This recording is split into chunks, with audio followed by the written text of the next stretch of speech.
I love my culture. I love sharing my culture. And it's just amazing to see people come in here, be like, kind of hesitant about everything. And they just like get in and they just love it, Like, it's just amazing. Throughout the week, it changes, I guess, from year to year, depending on the student cohort. We have some students are familiar with being out on the land, some aren't so familiar, and some haven't been out at all. And there's a lot of first times for everything. Watching people do things for the first time and being truly in awe of an awesome moment, that is where I get my fill.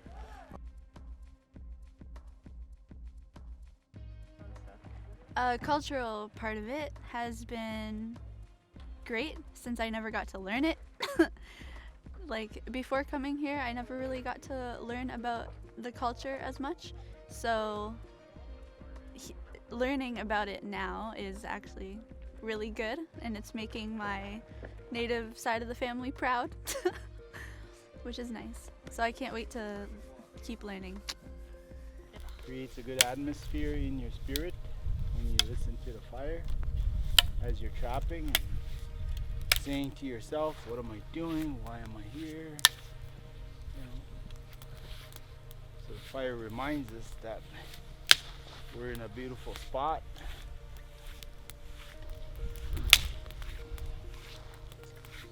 The land will teach you all the time. If you're out there every day, you're going to learn something new every single day. All you got to do is ask. So our history is an oral history, right? And so this is something that through residential school and through the last 100 years, we may have lost a little bit of that because of our deconstruction of family ties and deconstruction of the family unit as a whole because of residential school effect. And so I think it's important for Wingush programs like Wingush to reestablish that connection, to reestablish the importance of documenting this in a new way. A lot of that is through storytelling, but now with today's technology, we have the ability to capture the video component so that we can document that and give people visuals so that it gives them perspective. And perspective is something that that all great storytellers have, right? And the only way to get that perspective is through experience. Just like that teaching of wisdom, it's a combination of knowledge and experience. And it's hard to be a wise elder if all you have is theoretical knowledge, or it's hard to be a wise elder if you have no experience. So knowing that and seeing that happen through the program by giving kids that experience helps them build their perspective and will hopefully make them better filmmakers. A lot of our ways have been forgotten. They're not lost, they're forgotten.